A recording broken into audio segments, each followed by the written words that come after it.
Hace 3000 años, un joven pastor que se enfrentó a gigantes escribió tan solo 6 versículos. Estas 117 palabras se convirtieron en las más recitadas de la historia de la humanidad.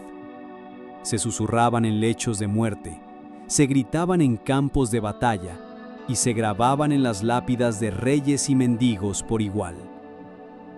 Hoy descubrirás por qué el Salmo 23 se considera el texto más poderoso jamás escrito sobre la condición humana.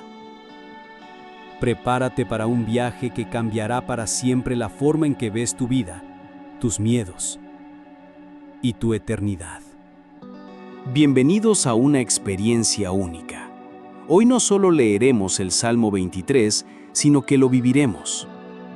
David no era solo un rey, era un pastor que conocía a cada oveja por su nombre, cada peligro en el desierto, cada sombra que amenazaba al rebaño. Al escribir este salmo, canalizó esta experiencia visceral en un lenguaje que perduraría milenios. El Señor es mi pastor, nada me faltará. Observen la audacia de esta afirmación. David no dijo, el Señor es un pastor, sino, Él es mi pastor. Es una afirmación personal, íntima y exclusiva. En el hebreo original, la palabra para pastor es roé, que literalmente significa el que ve. Un pastor de Oriente Medio no solo guiaba a las ovejas, las conocía individualmente, sabiendo cuándo una estaba enferma incluso antes de que presentara síntomas. Cuando David declara, nada me faltará, usa el futuro hebreo, no me faltará nada. Es una profecía personal. Imaginen el coraje que requirió hacer tal declaración en un mundo donde el hambre, la guerra y la peste eran constantes. He aquí el misterio.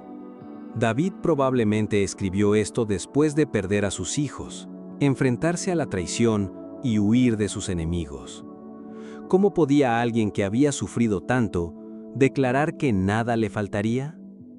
La respuesta está en la diferencia entre tenerlo todo y no carecer de nada. Quienes tienen un verdadero pastor nunca están del todo desamparados, ni siquiera en la mayor escasez. En verdes pastos me hará descansar, y junto a arroyos tranquilos me pastoreará. La palabra hebrea para descanso es rabatz, que literalmente significa estirarse completamente. No es solo sentarse, es la relajación total de quien confía plenamente. En el desierto de Judea, donde David pastoreaba, encontrar pastos verdes era como encontrar un oasis. No abundaban, eran escasos, preciosos y estratégicos. Pero note algo revolucionario. Él me hace descansar. ¿Por qué sería necesario obligar a alguien a descansar? Porque nuestra naturaleza humana se resiste al descanso. Somos adictos al control, al movimiento, a hacer que las cosas sucedan. Un pastor sabio a veces necesita literalmente dejar a las ovejas en el suelo, para que no se agoten. El descanso forzado es, paradójicamente, un acto de amor radical. Aguas tranquilas en hebreo significa Mayin Menuhot, literalmente aguas de reposo. Las ovejas temen las aguas turbulentas y pueden morir de sed junto a un río caudaloso. El pastor debe encontrar o crear lugares donde el agua fluya con calma. Aquí está la revelación. Dios no nos lleva a cualquier lugar de descanso, sino a el lugar de descanso preparado específicamente para nosotros. Sus verdes pastos, sus aguas tranquilas, hecho a medida para nuestras almas. Él renueva mis fuerzas y me guía por sendas de justicia, así honra su nombre. Renovar en hebreo es shuv, que significa regresar o restaurar al estado original. No es solo una reparación, es restaurar la intención original de Dios para tu vida. Imaginen una oveja perdida, herida y agotada. El pastor no solo la encuentra, sino que la lleva de vuelta, cura sus heridas y la alimenta personalmente hasta que recupera no solo la salud, sino también la confianza para seguir al rebaño de nuevo. Los caminos de rectitud, Magelei Sedek, no son solo caminos moralmente correctos, son los caminos correctos, los únicos que conducen al verdadero destino. En el desierto, un camino equivocado significa la muerte. Pero presten atención a la motivación final. Así honra su nombre. Dios no nos restaura solo por nuestro propio bien, lo hace porque su reputación está en juego.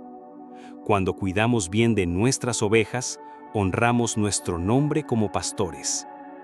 Esto significa que el cuidado de Dios por ti no depende de tu desempeño, sino de su carácter. Tu restauración está garantizada no por tu fidelidad, sino por la fidelidad de Dios. Aun cuando camine por el oscuro valle de la muerte, no temeré, porque tú estás a mi lado, tu vara y tu cayado me infunden aliento. Llegamos al versículo más famoso y malinterpretado. Valle de sombra de muerte.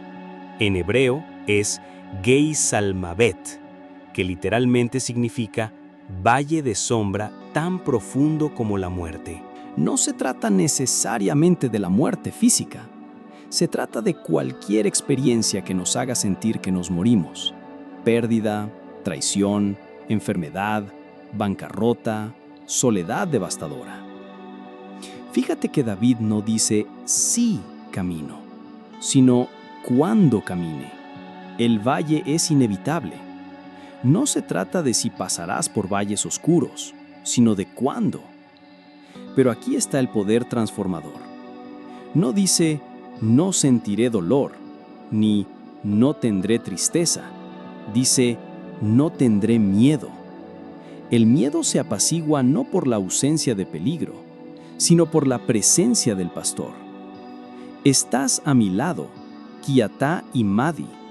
La palabra Imadi significa conmigo, en el sentido más íntimo.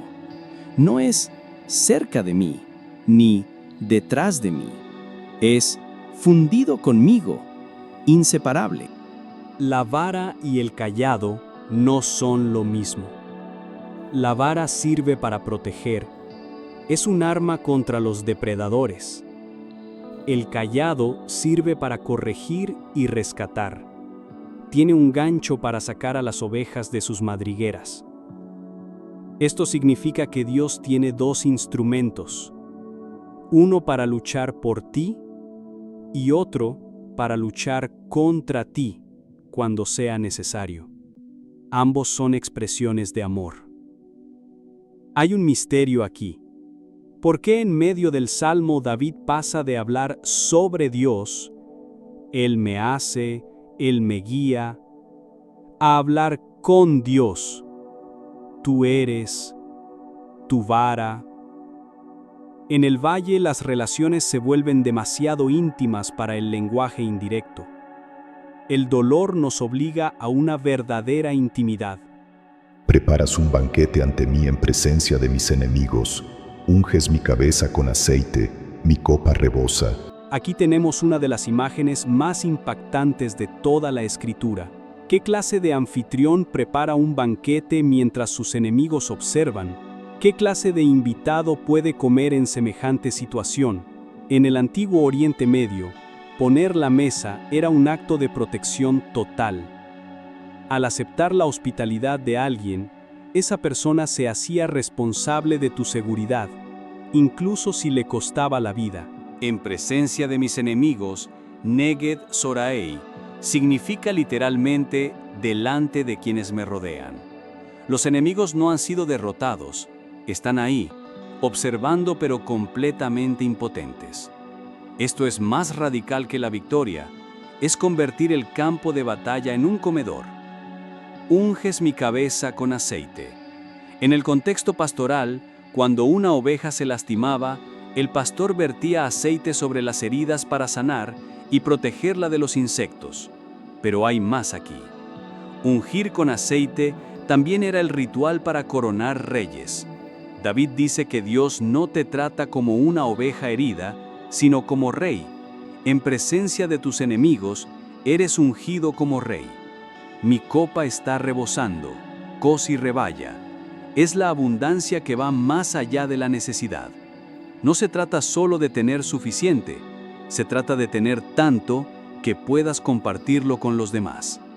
Imagínate la provocación.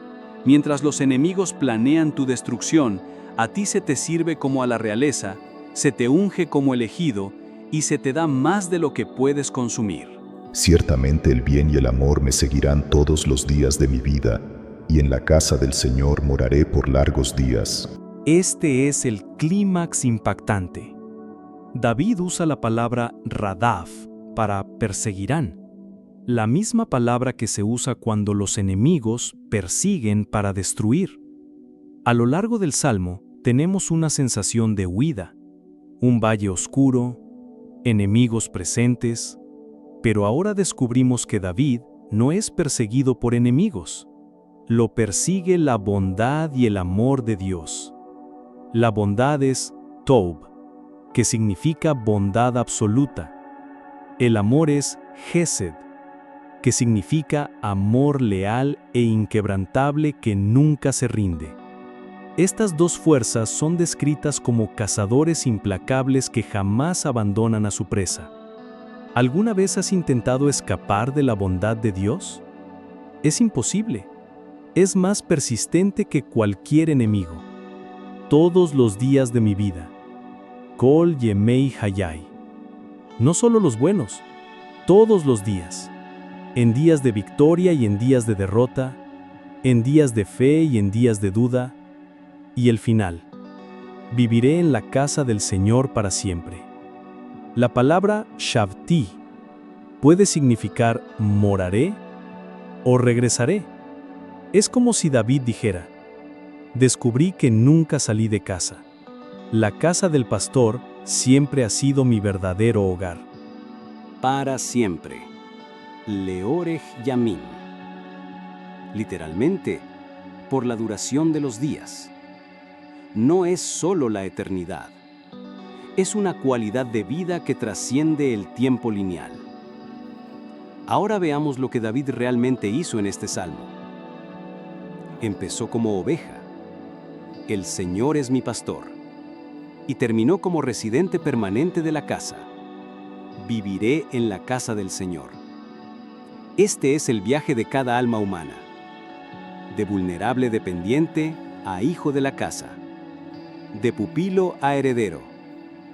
De oveja a príncipe. Pero hay un misterio final que pocos comprenden. David escribió este salmo como rey, recordando su época de pastor. Había completado el ciclo, de pastor de ovejas a rey del pueblo. El Salmo 23 no trata sobre estar en necesidad, sino sobre descubrir que tus mayores necesidades ya estaban satisfechas incluso antes de que nacieras. El Señor es mi pastor, nada me faltará. Esto no es una esperanza, es una realidad que estás a punto de descubrir. Si este salmo te conmovió hoy, sabes por qué.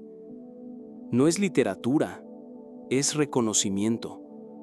No es poesía, es profecía sobre tu propia vida. Comparte este video con alguien a quien necesites recordarle que tú también tienes un pastor. Y suscríbete para más viajes que transforman palabras antiguas en revelaciones actuales.